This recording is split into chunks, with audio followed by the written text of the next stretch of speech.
உலக நாடுகளே திரும்பி பார்க்கிற அளவுக்கு நம்ம கலாச்சாரத்தை மிக மேன்மையாக இருக்கிறோம். அதுக்கு காரணம் என்ன? நம்ம எந்த பொருளையும் விடல. ஒரு பையன் கூட மழையாளர்கள் மனுஷன் வாடிய பொருட்களாக வாழ வேண்டும். அதே போல சூரியனுக்கு நம்ம வளர்ந்த சொற்கள் பொங்கத்தினால ஆண்மாடுகள் உடன் விழா பண்ணாங்க. இதெல்லாம் இருக்காங்க. நம்ம கலாச்சாரம், நம்ம பண்பாடு, நாம் எப்படி இயந்தவர்கள், எதையும் மதிக்கக்கூடியவர்கள் என்பதற்காக. ஆனால் உலகத்தை இயக்கக்கூடிய உலகத்தில் நாம் நன்றாக இருக்கிறோம். உலகத்தில் அறிவாளிகள் இருக்கிறார்கள். ஒவ்வொரு பொருளை கண்டுபிடிப்பதற்கும், ஒவ்வொரு மனிதன் வாழ்வதற்கு, ஒரு பொருளை கண்டுபிடிப்பதற்கும், விஞ்ஞானிகள் உருவாக்குவதற்கும் யார் முக்கியம்? இவர்களை உருவாக்குவது ஆசிரியர்கள் தான். அந்த ஆசிரியர்களுக்கு மரியாதை கொடுக்க வேண்டும். அந்த கலாச்சாரத்தில் தான் டாக்டர் ராதாகிருஷ்ணன் அவர்களுடைய 25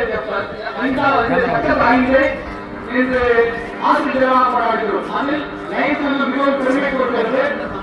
அதை சொல்லி தாங்களுக்கெல்லாம் நாம் அறிவை போவதில்லை. ஆசிரியர் மட்டும் விழாவை கொண்டாடி விளையாட்டு